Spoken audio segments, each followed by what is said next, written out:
man, family. You got the hum of the freezer right behind me, but hopefully you can't hear it because I got on sound dampening. But if you do, please forgive us here at Gye-Nyame Journey. It's real life here all the time, every day.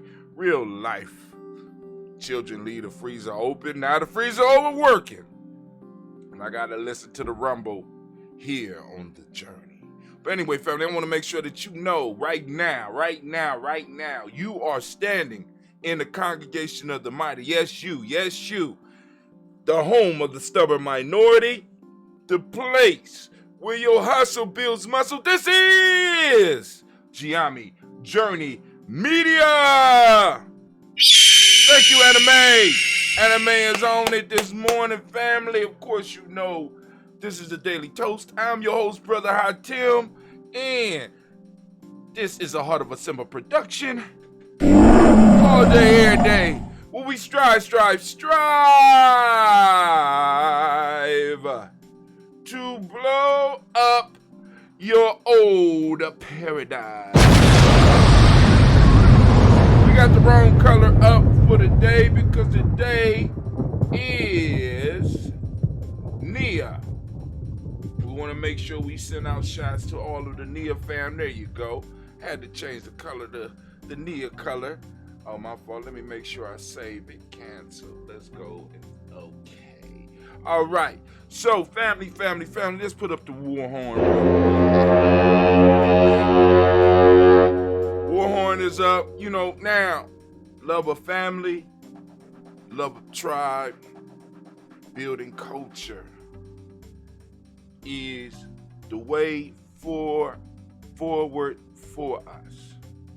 We have been put in a position here in America where, in a sense, no, we can't necessarily choose our family, right? Can't choose our family. We're born into it, and some of us, we remain tight with that group, and others move away. You know, I've been fortunate where I'm able to stay pretty much tight with a lot of my family because, you know, our beliefs don't necessarily conflict, and even when they do conflict, we find other ways we love around the conflicts. That's what family is about, learning to love around the conflicts. But here, we are able to choose our tribes. We are able to build our tribes, and we're able to nurture a healthy culture within that tribe, regardless of what's going on around us.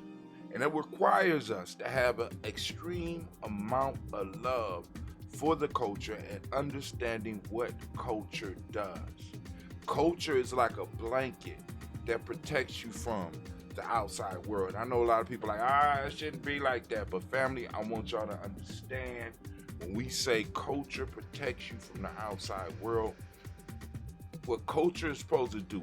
The culture not only is supposed to guide how you live, but it makes it possible. It's supposed to make it possible for you to live in the way that you're living.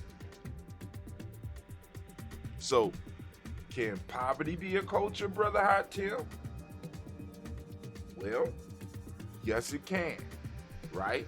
Because if the culture is producing nothing, and it's serving, in most cases, if it's serving something else, it can become a culture of poverty because it does provide for you to be able to live in the way that you live. What are some signs that you might be living in a culture of poverty? Well, poverty is one of the major pieces. If you are being trained to serve others, and when I say others, I mean people outside, necessarily outside your culture, where your culture is a subculture within another larger culture, and you are being taught and you have been trained from almost birth to go and serve other people, guess what? You have a culture of poverty. When you find people who are ingrained in a healthy culture, in a culture that sparks something within them, it gives them the ability to create. It helps provide them with their livelihood, right? So if you was watching us on Blunt Talk, one of the things I talked about was 4 aspects. Where my phone at? 4 aspects of what we would call an African-centered valued man, right? One of them was he has the skills, he or she has the skills to pay the bills. And then when I say, so let's just say the African-centered, high-value African-centered person, they have the skills to pay the bills, and they move higher up on the totem pole, the more they are able to make how they live and how they make their living benefit the culture, and is able to produce finances from what they develop within that culture. All right. Brother Kwame say, if your culture has you ingesting and digesting only what will help you serve others, you need to trade up. Damn right. You know what I'm saying, family? We have to start falling in love with our culture. Now, and this doesn't mean that, see, because this is the beauty of where we are. Although we went through hell to get here, we have an opportunity to pick the best. To combine the best. We have the ability that no other people at any other time has had. We have an opportunity to build a culture pulling from the best cultures all throughout Africa. We can truly say that we have a Pan-African experience here. Why? Because we are able to see the continent and see the best cultures all over the world like nobody else has ever been able to do. And because we're able to do that, we're able to start producing something of value, producing a culture of value. And one of the major things we have to start working on changing, listen to me, is our view of wealth.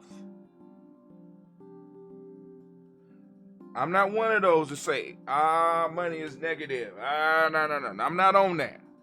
But we have to understand that it's not money over people. It's people over money. In our culture, the material things fall second to the people things, to the human things. And it's because we understand that it's the humans that produce the material things.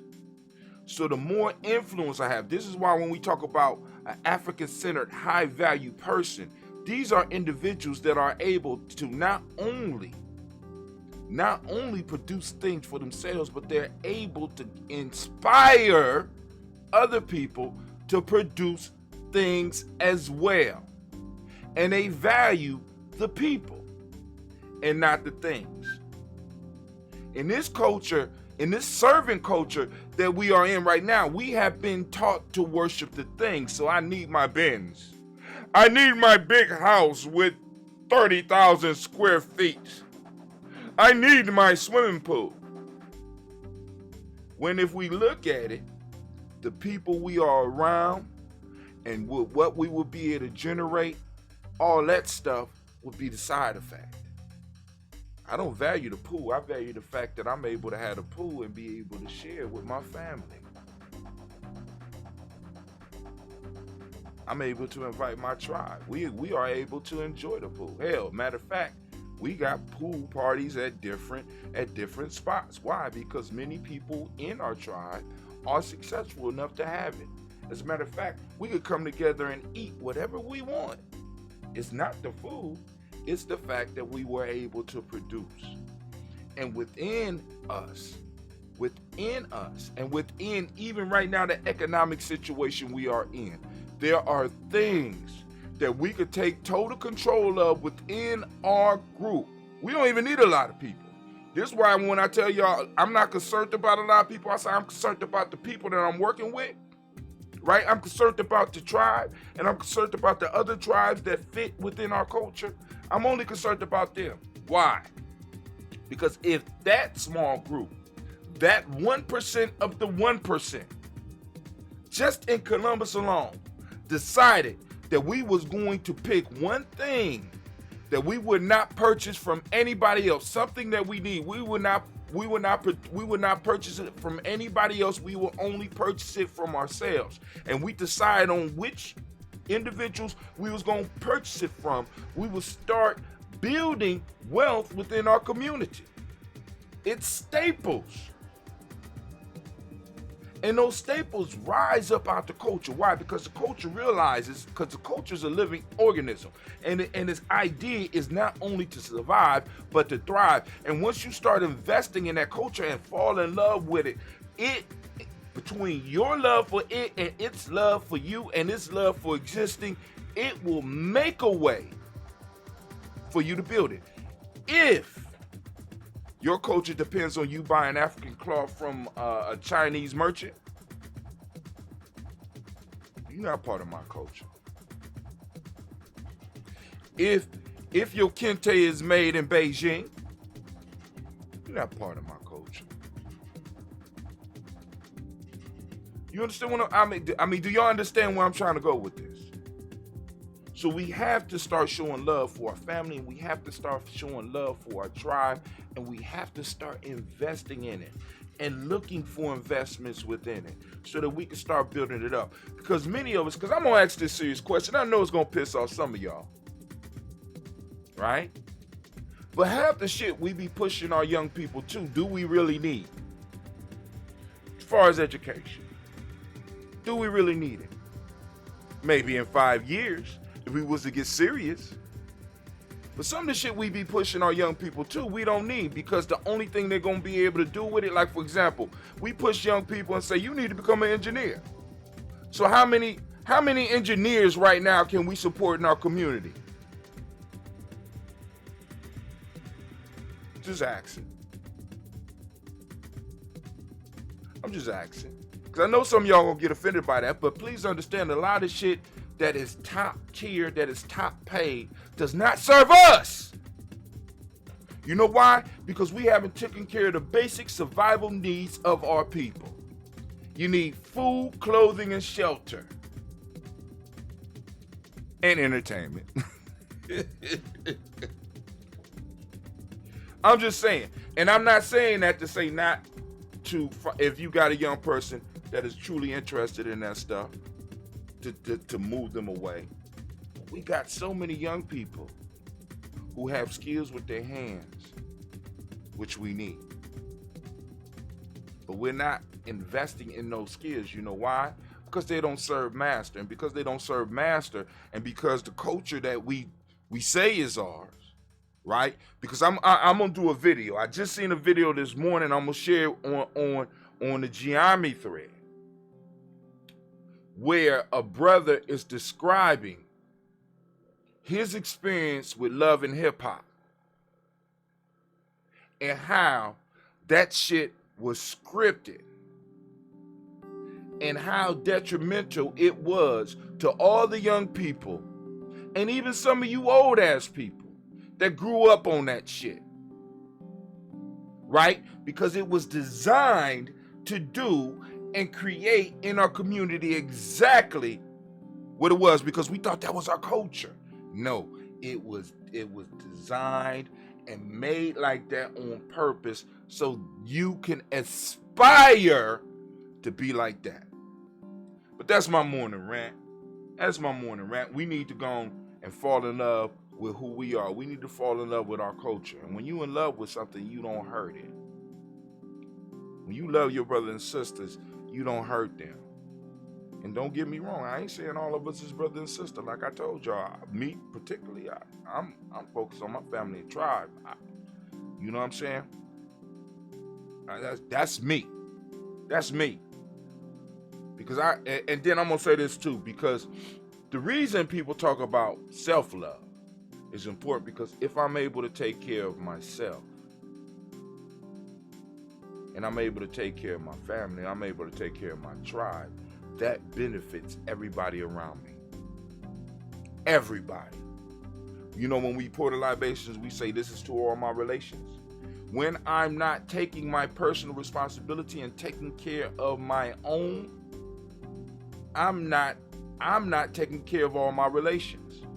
All my relations. That includes all human, that includes the entire universe. When I'm not carrying my part and when I'm not taking care of who I am, right? Because the kidney cells serve the body best by being kidney cells. You start having fucks up when the kidney cells want to be stomach cells or want to be brain cells. No, they work best as kidney cells, and they need to stay in their motherfucking place. And by them staying in them place and loving what they're doing and building up as kidneys, they make sure that the whole body functions properly. Same thing with heart cells. When the heart cell try to be a kidney cell, it start fucking up the body. When the heart cell start doing its own thing, it start fucking up the heartbeat, which destroys the whole body. The best thing that heart cell can do for the entire collective is to be a goddamn heart cell. Be the best heart cell that you could be, so that you can make sure that you're serving that heart tribe, so that heart tribe can serve the rest of the human being. Some of y'all are foot cells and you want to be finger cells. Some of y'all in the digestive tract and you want to be heart cells. Find your place, find your purpose. I think that's appropriate. That's the functional symmetry I was speaking of the other day on Blunt Talk. Things doing what they were designed or meant to do. Family, what was you designed for or meant to do? What did you come here for? Right? Did you come here to continue the confusion that our people are in right now? Is that what you're here for? Or you came and you decided to come because this was a challenging time, and you knew it was a challenging time, and you knew that this was a time for heroes. This is a time for revolutionaries. This is a time for change. The ones that will do this, the ones that will change the course of our people will never be forgotten. That's what I'm here for. I don't know about you. But yo, that's Brother Hot Tim. Turn that war on.